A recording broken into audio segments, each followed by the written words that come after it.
Exercise 3.4 का question number 2 का third. इसमें आपको दिया हुआ है कि दो अंकों की संख्या के अंकों का योग 9 है। दो अंकों की एक संख्या है जिसके अंकों का योग 9 है। इस संख्या का 9 गुना, उस संख्या का 9 गुना संख्या के अंकों को पलटने से बनी संख्या का 2 गुना के बराबर है, वह संख्या ज्ञात करें। देखिए, इस टाइप के क्वेश्चन में आपको जो है सबसे पहले समीकरण तैयार करने आना चाहिए। ठीक है, इसके लिए आप क्या करेंगे, अब 2 अंकों की एक संख्या मान लेंगे। ओके, आइए इस क्वेश्चन को हम लोग हल करना शुरू करते हैं। आपको सबसे पहले मानना है, माना कि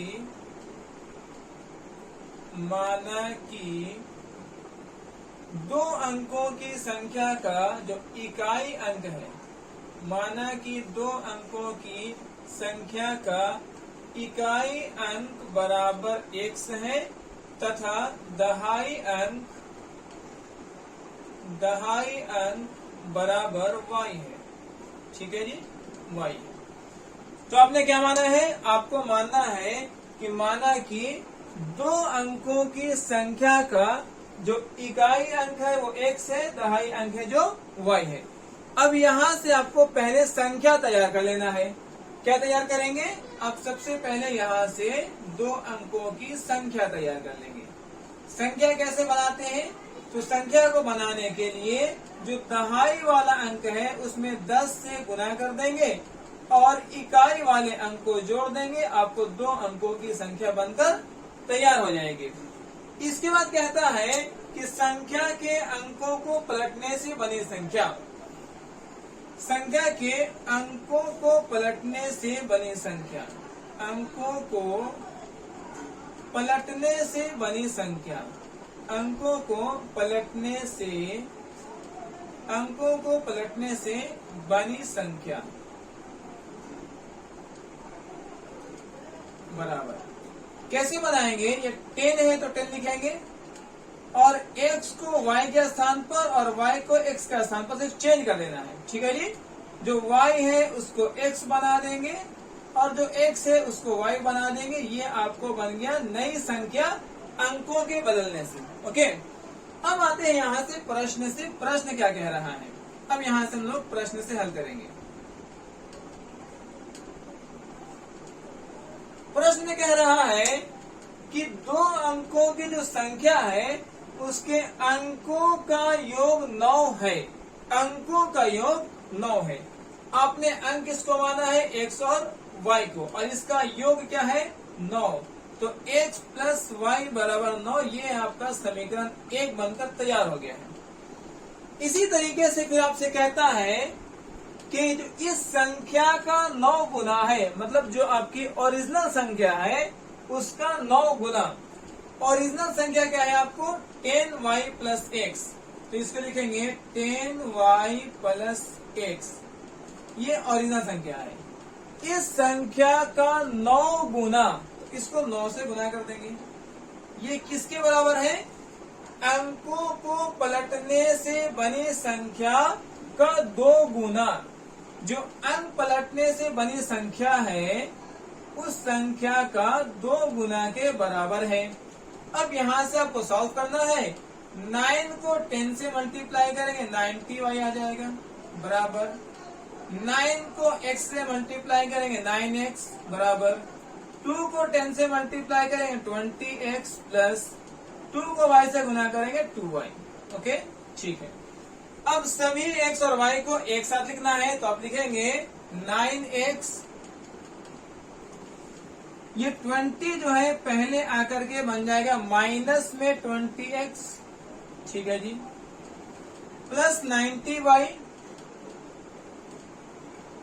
और ये 2y जो है बराबर से पहले आकर बन जाएगा माइनस में 2y बराबर में 0। ओके, 9 में से 20 को जब माइनस करेंगे तो ये बचेगा माइनस 11x।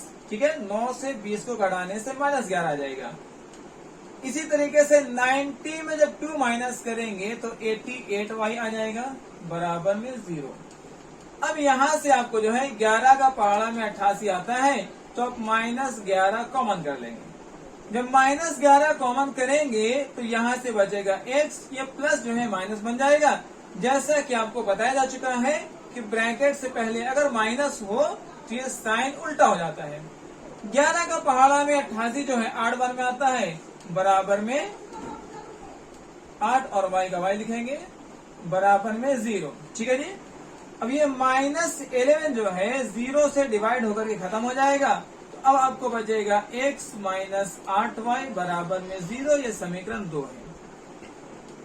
अब जो है आपको समीकरण 1 और समीकरण 2 से हल करना है, तो यहाँ लिखेंगे समीकरण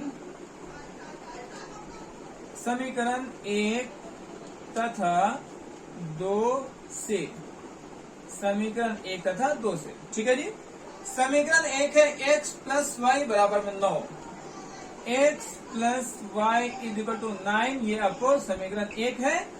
और समीकरण 2 आया है x माइनस में 8y बराबर में 0, ये समीकरण आपका 2 आया है। अब क्या करना है, दोनों में एक x बराबर है, तो ऐसी स्थिति में क्या करते हैं, अब समीकरण 1 में से समीकरण 2 को घटा देते हैं। ठीक है। घटाने से समीकरण 2 का चिन्ह जो है उल्टा हो जाता है, प्लस x माइनस x बनेगा, -8y प्लस 8y बनेगा, और 0 का साइन तो कुछ होता नहीं है, तो ये आपको डेड हो जाएगा। Plus x minus x cut जाएगा, तो अब देखें यहाँ पे क्या हो जाएगा, 1y और 8y को जोड़ेंगे तो ये बन जाएगा 9y, बराबर में 9 में 0 जोड़ेंगे या घटाएंगे तो 9 ही आता है, तो y का मान जो है आपको 9 और बटा में 9 बराबर 1 आ गया है। इस तरीके से आपको y का मान मिल चुका है 1। अब इस y के मान को आप समीकरण 1 या समीकरण 2 कहीं भी रख सकते हैं। जैसे मान लेते हैं y का मान हम लिखते हैं समीकरण 2 में रखने पर या समीकरण 1 में रखने पर। चलिए 1 सबसे आसान सा है, तो समीकरण 1 में रख दे रहे हैं y का मान। कह रहा है x प्लस वाई बराबर 9, समीकरण 1 है x प्लस वाई बराबर में 9 है, तो x प्लस y का मान क्या निकाले हैं 1, तो 1 लिख देंगे, बराबर में 9 हो जाएगा। x बराबर 9 और प्लस y, प्लस 1 इधर जाकर -1 बन जाएगा, तो x का मान यहाँ से 8 आ गया है। ठीक है। तो सबसे पहले आपने क्या किया है कि इस समीकरण की मदद से x और y का मान निकाल लिया है। अब आपको निकालना था वह संख्या ज्ञात करें। आपको संख्या ज्ञात करना था, संख्या है 10y प्लस x। क्या है जी, संख्या जो है आपके पास है, संख्या है 10y प्लस में x, तो 10 का 10 हो जाएगा। y का मान आपने निकाला है 1, तो यहाँ लिखेंगे 1 प्लस 8 का मान है x, 10 को 1 से गुना करेंगे 10 हो जाएगा, उसमें 8 जोड़ देंगे तो 18 हो जाएगा। इस तरीके से आपको संख्या बनकर तैयार हो चुका है 18। अब यहाँ तक जो है स्क्रीनशॉट कर लीजिए। हम लोग क्लास 10 मैथ्स के चैप्टर नंबर 3 2 चर के रैखिक समीकरण को पढ़ रहे हैं, जिसमें हम लोगों ने एक्सरसाइज 3.4 का क्वेश्चन नंबर 2 के तीसरे क्वेश्चन तक कंप्लीट कर चुके हैं। आज हम लोग एक्सरसाइज 3.4 के क्वेश्चन नंबर 2 का 4 क्वेश्चन को पढ़ेंगे। इस क्वेश्चन में लिखा हुआ है कि मीना 2000 रुपया निकालने के लिए बैंक गई। उसने खजांची से 50 रुपया तथा 100 रुपया के नोट देने के लिए कहा। मीना ने कुल 25 नोट प्राप्त किए, तो ज्ञात कीजिए कि उसने 50 रुपये और 100 रुपये के कितने कितने नोट प्राप्त किए। देखिए आपको क्वेश्चन में दिया हुआ है कि मीना जो है 2000 रुपया निकालने के लिए बैंक जाती है। ठीक है, उसको 2000 रुपया निकालना होता है, उसके लिए 50 रुपये और 100 रुपये के नोट देने के लिए उसने कहा। तो ये आपको निकालना है कि उसने कितने 50 वाले नोट निकाले और कितने 100 वाले नोट निकाले। आपको बेसिकली क्या है, जो क्वेश्चन दिया हुआ है उस क्वेश्चन से 2 समीकरण तैयार करना होता है। इस क्वेश्चन से आपको 2 समीकरण तैयार करना होता है। क्वेश्चन में वो हिंट दिया रहता है, जिस हिंट की मदद से आपको 2 समीकरण बनाना होता है। तो सबसे पहले हम लोग उसी हिंट को ढूंढ करके अपने समीकरण को तैयार करते हैं। ठीक है, आइए इस क्वेश्चन को हम लोग इस तरह सॉल्व करेंगे। सबसे पहले आपको क्या निकालना है कि 50 रुपया और 100 रुपया का कितना कितना नोट प्राप्त किया गया। तो आप इसी को मान लेंगे कि माना कि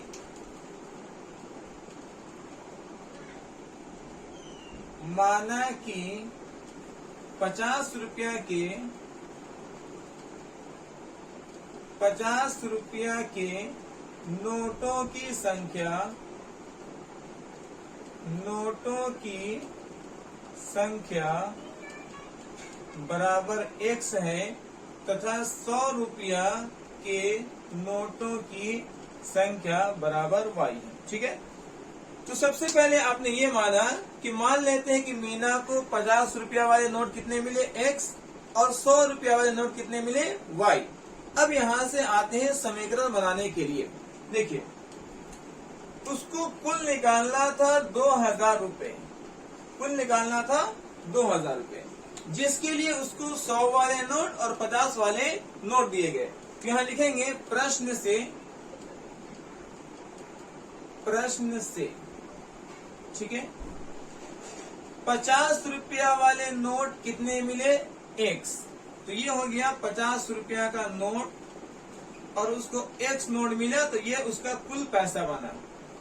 उसी तरीके से 100 रुपया वाले नोट कितने मिले y, तो इन दोनों को मल्टीप्लाई कर देंगे तो ये इसको 100 रुपया वाले पैसे मिल गए। ठीक है, अब दोनों को मिला करके उसको कितना लेना था 2000 रुपया।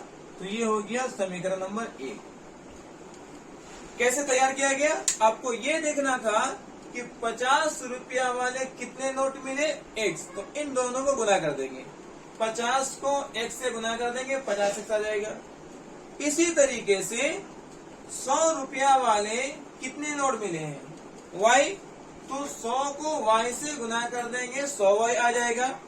और इन दोनों को मिला करके उसको कितने रुपया मिले बैंक से 2000 रुपये। ये इक्वेशन 1 समीकरण नंबर 1 तैयार हो गया है।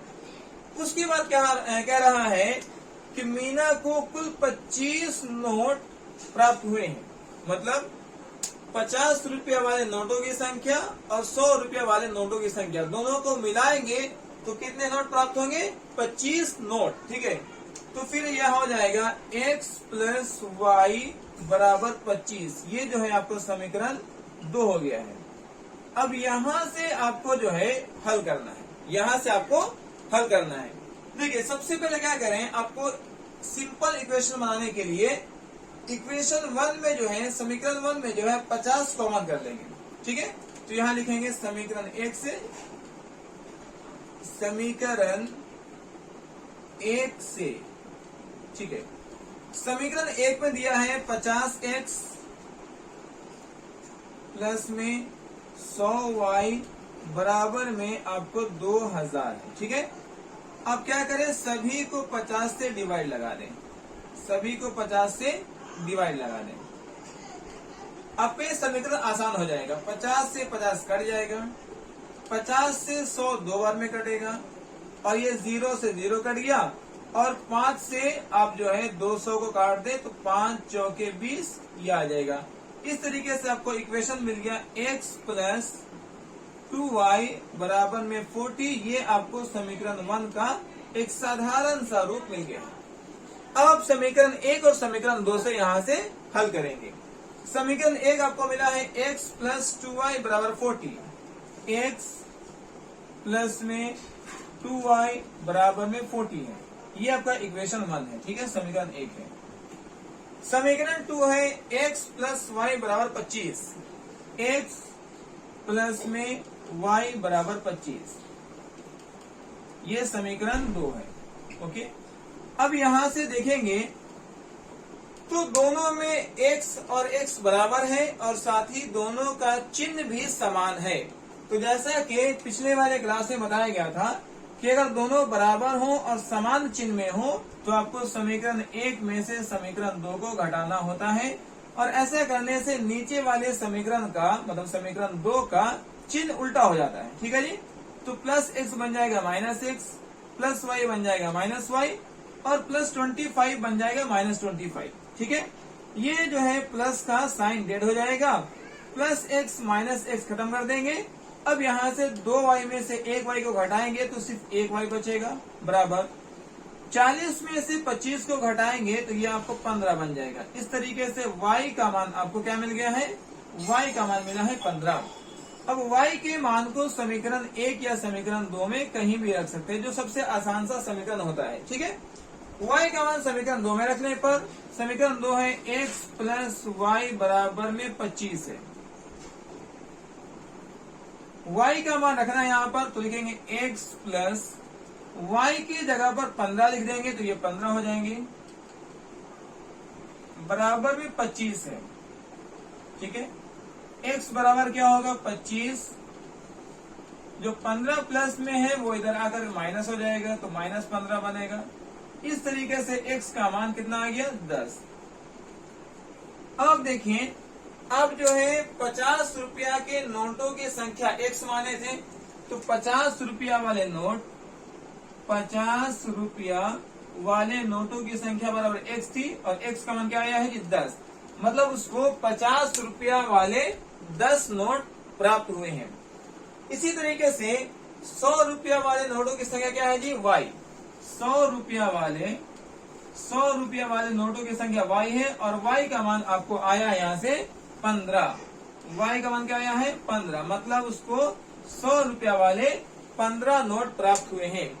इस तरीके से हम लोगों ने इस क्वेश्चन को सॉल्व किया है। अब यहाँ तक स्क्रीनशॉट कर लीजिए, फिर हम लोग इस एक्सरसाइज के लास्ट वाले क्वेश्चन नंबर 5 को पढ़ेंगे। एक्सरसाइज 3.4 का ये लास्ट क्वेश्चन है। इस क्वेश्चन में आपसे कहा गया है कि किराए पर पुस्तक देने वाले किसी पुस्तकालय का प्रथम 3 दिनों तक का जो किराया है वो एक नियत किराया है, ठीक है। फिर कह रहा है कि उसके बाद प्रत्येक अतिरिक्त दिन के लिए, हर एक्स्ट्रा दिन के लिए अलग से किराया लगता है। सरिता जो है 7 दिनों तक पुस्तक रखने के लिए 27 रुपया अदा करती है, जबकि सुसी ने पुस्तक 5 दिनों तक रखने के लिए 21 रुपया अदा किए हैं। तो आपको बताना है कि नियत किराया और प्रत्येक अतिरिक्त दिन का किराया कितना है। देखिए, इस क्वेश्चन में आपसे क्या कहा गया है, इस क्वेश्चन में आपसे कह रहा है कि एक लाइब्रेरी है, एक पुस्तकालय है। उस पुस्तकालय का रूल ये है कि फर्स्ट 3 डेज के लिए, प्रथम 3 दिन के लिए आपको एक फिक्स जो है अमाउंट देना होता है, एक नियत किराया देना होता है, ठीक है। उसके बाद जब 3 दिनों के बाद एक्स्ट्रा दिन रखते हैं तो हर दिन के लिए अलग से किराया देना होता है। ये आपका कंडीशन है। कंडीशन को फिर समझते हैं। पुस्तकालय का रूल ये है कि प्रथम 3 दिनों के लिए, फर्स्ट 3 डेज के लिए एक नियत किराया आपको देना है, एक फिक्स अमाउंट आपको देना पड़ता है। अब अगर शुरू के 3 दिन रखते हैं तो 3 दिन के बाद जितना दिन भी एक्स्ट्रा रखेंगे हर रोज का अलग से किराया आपसे लगेगा। फिर कह रहा है यहाँ पर कि सरिता नाम की एक लड़की रहती है जो पुस्तक 7 दिन तक रखती है और 7 दिन तक रखने के लिए उसको 27 रुपए जो है लाइब्रेरी वाले को देना होता है। उसी तरीके से सुसी जो है, एक दूसरी लड़की सुसी है, वो 5 दिनों तक पुस्तक रखती है और 5 दिनों के लिए उसको 21 रुपया देना पड़ता है। तो आपको बताना है कि नियत किराया, जो फर्स्ट 3 डेज का जो किराया है, प्रथम 3 दिन का जो भाड़ा है वो कितना है और प्रत्येक अतिरिक्त दिन के लिए, हर एक्स्ट्रा दिन के लिए कितना कितना उससे पैसा ले रहा है। इस तरह के क्वेश्चन में अभी आपको बताया गया था कि आपको 2 समीकरण तैयार करने होते हैं और 2 समीकरण तैयार करने के लिए आपको मानना क्या है, जो निकालने के लिए बोला गया है। आपको निकालने बोला गया है नियत किराया, तो आप इसको मान लेंगे, और प्रत्येक अतिरिक्त दिन का किराया निकालना है, इसको भी आप मान लेंगे, ठीक है। तो यहाँ लिखेंगे माना कि नियत किराया, जो प्रथम 3 दिनों का नियत किराया है, नियत किराया बराबर में x रुपया है, ठीक है। और प्रत्येक अतिरिक्त दिन का किराया जो है, प्रत्येक अतिरिक्त दिन का किराया, प्रत्येक अतिरिक्त दिन का किराया जो है वो y रुपया है, ठीक है। इसको पूरे लैंग्वेज में वहां पे लिख लेंगे एग्जाम में। क्या लिखेंगे कि माना कि प्रथम 3 दिनों का किराया x रुपया तथा प्रत्येक अतिरिक्त दिन का किराया y रुपया है। अब यहाँ से आते हैं प्रश्न से। आपको 2 समीकरण तैयार करने हैं, तो किस तरीके से तैयार करेंगे देखिए। जो नियत किराया है वो तो आपको देना ही होगा। इसके बाद जो है कितना दिन अतिरिक्त रखती है उतना y आपको देना पड़ेगा। जैसे सरिता जो है 7 दिनों तक जो है पुस्तक रखती है, 7 दिनों तक। 7 दिनों में प्रथम 3 दिन के लिए कितना देना था, x रुपया। 7 दिन में से प्रथम 3 दिन के लिए कितना देना था, x रुपया। तो पहले 3 दिन के लिए x रुपया दे दी। उसके बाद एक्स्ट्रा कितना दिन रखी, 4 दिन। भाई 7 दिन में से प्रथम 3 दिन के लिए x रुपया दे चुकी है। अब उसको और कितना दिन का देना पड़ेगा, 4 दिन का। तो 1 दिन का 1 y है तो 4 दिन का 4 y हो जाएगा। और दोनों मिला करके वो कितना रुपया दी है, 27 रुपया। तो यहाँ लिखेंगे 27। ये समीकरण 1 तैयार हो जाएगा, ठीक है। इसी तरीके से जो दूसरी छात्रा है सुशी, वो जो है बुक रखती है 5 दिन, ओके। तो 5 दिन में प्रथम 3 दिन के लिए, फर्स्ट 3 डेज के लिए कितना देना था, x रुपया। तो 5 में से 3 दिन का तो भाड़ा दे चुकी है, x रुपया। अब कितना बचा, 2 दिन और। 5 दिन में से 3 दिन का भाड़ा हो गया x रुपया, बाकी बचे 2 दिन। तो 2 दिन का किराया कितना लगेगा, 1 दिन का 1 y तो 2 दिन का 2 y। और दोनों मिला करके उसको कितना देना था, 21 रुपया, 21 रुपीज। ये आपका समीकरण 2 बन जाएगा। तो इस तरीके से सबसे पहले आपको दिए गए स्थिति से समीकरण बनाने आना चाहिए। इसके लिए क्या करना होता है, आपको ये देखना पड़ता है कि निकालना क्या है। आपको निकालना था नियत किराया, तो इसी को मान लेंगे। माना कि प्रथम 3 दिनों का नियत किराया x रुपया है, ठीक है। ये मान लिए कि माना कि प्रथम 3 दिनों का किराया x रुपया है। फिर निकालना था प्रत्येक अतिरिक्त दिन का किराया, तो मान लें कि माना कि प्रत्येक अतिरिक्त दिन का किराया y रुपया है, ओके। अब आपसे क्या बोला गया, आपसे बोला गया कि अगर हम पुस्तक 7 दिन रखते हैं, तो देखिए 7 में से प्रथम 3 दिन के लिए कितना देना है, x रुपया। तो 7 में से 3 दिन का किराया हो चुका, बचे 4 दिन तो 4 y। तो x प्लस 4 y बराबर 27, समीकरण 1। फिर कह रहा है 5 दिन, तो 5 दिन में प्रथम 3 दिन का x रुपया, बाकी बचे 2 दिन तो 2 दिन का 2 y, x प्लस 2 y मिला के कितना दिन आता है, 21 रुपया। समीकरण बन गए। तो इस तरीके से आपको दिए गए इस स्थिति से सबसे पहले समीकरण बनाने आना चाहिए। अब यहाँ से हम लोग इसको हल करेंगे। समीकरण 1 है x प्लस 4y बराबर 27। x प्लस में 4y बराबर में 27 है। समीकरण 2 है x प्लस 2y बराबर 21 है। x प्लस में 2y बराबर में 21 है। ये आपका समीकरण 1 है और ये आपका समीकरण 2 है, ठीक है जी। यहाँ देखेंगे तो दोनों में x समान है, बराबर है। साथ ही साथ दोनों के चिन्ह भी प्लस में है। तो आपको समीकरण 1 में से समीकरण 2 को घटाना है। ऐसा करने से समीकरण 2 के चिन्ह जो है विपरीत हो जाते हैं। तो सारे यहाँ प्लस में है तो सारे माइनस में हो जाएंगे। जो प्लस में 2y है उसका प्लस साइन डेड हो जाएगा, ओके। अब यहाँ से प्लस x और माइनस x कट जाएंगे, तो आपको प्लस और माइनस से तो घटाना है। 4y में से 2y घटाएंगे तो 2y बच जाएगा, बराबर में 27 में से 21 घटा देंगे तो 6 बच जाएगा। अब यहाँ से y का मान निकाल लेंगे, 6 और बटा में 2 आ जाएगा। 2 का पहाड़ा में 6 जो है 3 बार में आता है। इस तरीके से y का मान आपको 3 आ गया है। अब y के मान को समीकरण 1 या समीकरण 2 कहीं भी रख सकते हैं। तो यहाँ लिखेंगे y का मान समीकरण 1 में रखने पर, y का मान समीकरण 1 में रखने पर, और समीकरण 1 है x प्लस 4y बराबर 27, x प्लस 4y बराबर 27। x का x लिखेंगे प्लस 4 गुना y का मान क्या था, y का मान 3 था, यहाँ 3 लिखेंगे, बराबर में 27, x प्लस 4 को 3 से गुना करेंगे, 4 3 12 बराबर 27, x बराबर 27 और 12 माइनस में जाएगा, x बराबर 27 में से 12 घटाएंगे तो ये आपको 15 बचेगा। ठीक है, इस तरीके से आप x का मान भी निकाल चुके हैं। आपने माना क्या था, माना था कि प्रथम जो है 3 दिनों का नियत किराया 100 रुपया है। क्या माने थे कि प्रथम 3 दिनों का